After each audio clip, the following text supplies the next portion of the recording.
Why are you blinking? Please stop. Alright, so everybody, welcome to episode 1 of Amazon Dumpster Diving. And today we are going to be reviewing this. It is the Fosi Audio Tube P2. I am very impressed and very underwhelmed. But this might still be worth a buy.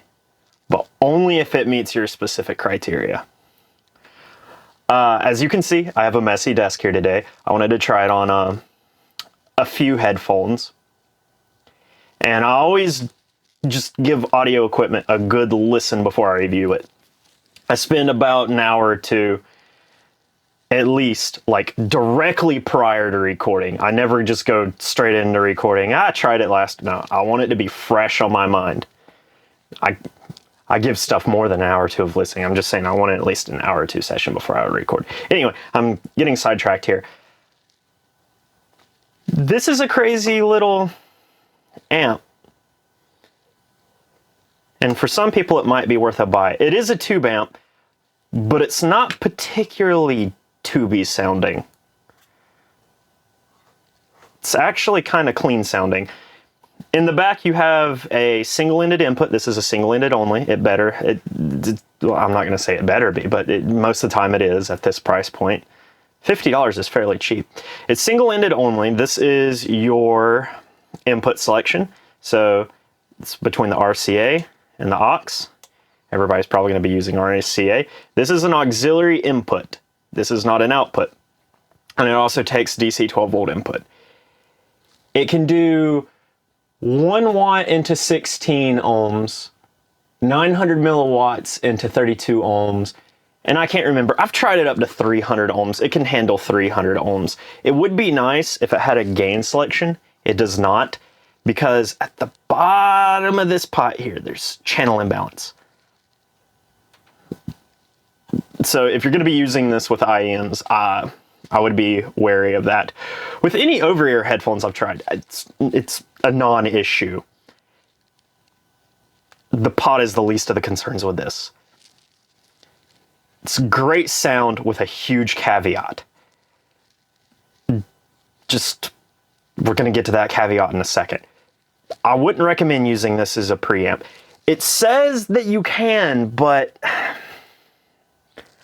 I wouldn't. It just... Your cable's going to be hanging out the front, as that's an input only. So it's not going to be a nice, clean setup. No, you're going to have cables running into the back of this thing, cables running out of the front. Don't use as a preamp. And that leads into the caveat. If you have to have a preamp, something to control your volume, you're going to have something to control volume into this. I have used it with a single-ended output on the Modius, and I have used it on the single-ended output of the SMSL SU9. And if you're running like cranked, like from your source, so 100 volume out of Windows, or if you're running not pre-out out of the SU9, this does clip. Bad. A lot. If you have to have something to control volume, don't. If you want something as a preamp to introduce a tube sound, you get a little bit, but I wouldn't say you get a whole lot. This is a hybrid design.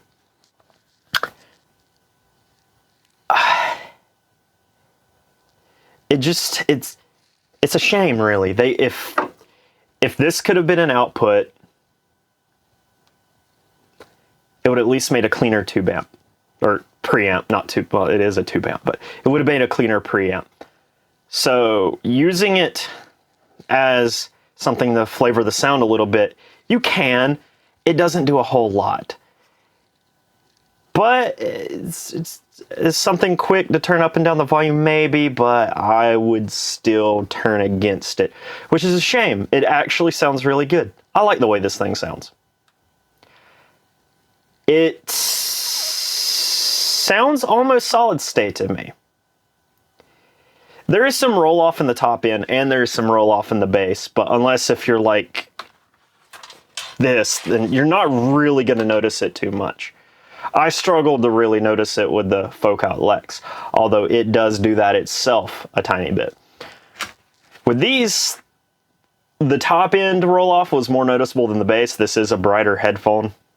I do recommend picking these up. I like these. Some people don't. I do. Those people can get over it.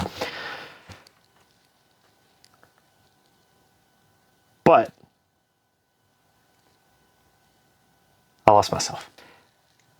This isn't an especially detailed sounding amp. I mean, after all, it is a tube amp. It's $50.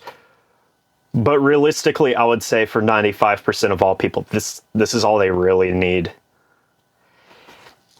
If you're in a situation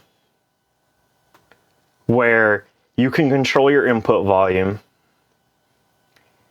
it's great. But there's people that aren't in that situation. If you're looking at this to use as a preamp, just skip it. Don't. It's a waste of time. I like the way that volume pop feels, and this is quite a nice switch. You can tube roll these. Ooh. I always hated pulling these tubes out. It's so uncomfortable. I've been using them with the stock tubes. I'm not sure if this is a per channel setup or if it is... It's probably going to make some people cringe. I don't know if it's a per channel setup with the tubes or if it's like series. If you're going to tube roll these, I would recommend finding matched tubes. The finish on top of the tubes aren't quite the same. That left one has a darker finish than the right one. There are little red LEDs in there that, like, I guess it's to make it look like it's doing more than what it is, because the tubes, they do get warm, but they get lukewarm. They don't get hot or anything, as this is a hybrid design. It's not a full tube amp. It's just a tube preamp into a solid state amplification cage. There is a solid state amplification stage. Oh, I can't talk tonight.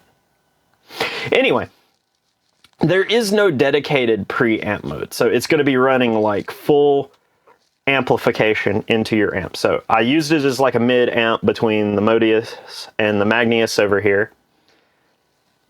And yeah, it sounded fine. I mean, like, it sounds good. It really does. And it's metal. It's well built, but it's that input clipping issue that just makes me go about it.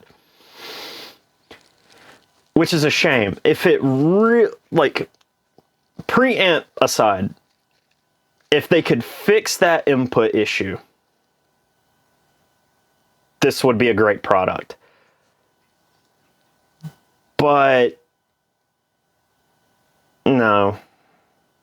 I mean, I wouldn't recommend plugging. What's awful is I wouldn't recommend plugging this in directly to your computer either. Something as good as this deserves a DAC. Realistically, the analog stage on your computer is something that you want to avoid at all costs. There's a lot of people that's like, you don't need a DAC, just buy an amp. No, you need a DAC. You don't need an expensive DAC, but you need a DAC. At least get an amp with a USB input. Then it's got its own integrated DAC. It gets you away from the mess that it is a computer. Sometimes a little bit of noise still gets through. If you got a gaming PC, you either need to get a streamer or need to get galvanic isolation. Luckily, I don't run into that issue. Yay. Anyway, it can be a struggle to recommend, especially this being the first episode of Amazon Dumpster Diving. I think probably people expected the product to be worse. But it's not. It sounds good, just with a big caveat. And I guess for some people, not sounding all that tube-like could be a caveat in itself. But if you can find a DAC with adjustable volume at a reasonable price, and by reasonable, I mean the same price as this. If you're going to be buying a DAC, the pair that's more expensive than this, then you need to move to something like a Magni. Don't stay at this price point. A Magni would serve you so much better. Anyway, if you can find something with a variable input to go into this, it'll be great. If you're fine turning things down on your computer, because anything on a PC, for most music, a volume of 75 on the SMSL SU9 or 65 coming out of Windows, pretty much mitigated clipping. And there's still a little bit more to go through with this, trust me. The actual volume pot here, even though it feels really nice, as I said earlier, once you get down to this lower end of it, there is some channel imbalance. But when you get up towards the top end of it, I would say somewhere past about 3 o'clock, the amp starts clipping again, and there's not much you can do on the input side to mitigate that clipping. So I'm wondering if they fudge the numbers a little bit to get that 1 milliwatt or that 1 watt out. Just, they're like, we can get the 1 watt. It's just going to clip a lot. Honestly, I wouldn't worry about it. I haven't ran into a headphone that this can't drive. And if you're going to be pairing something that this can't drive, why? Because then you're going to be running like an HE6 or a Susvara, and no, I don't even know if an A90 is worthy of those. But it sounds good. I mean, the little bit of roll off in the top end and the little roll off in the bass, and I want to say that there's a push in the upper mid range, but I don't know if that's just me because of the roll offs. But it really does feel like it. And the staging is more vague too. It's not a very vague staging, it's just slightly vague staging.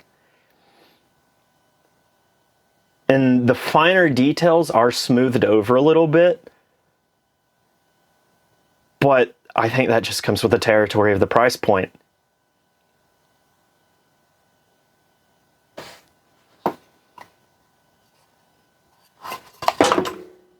Well,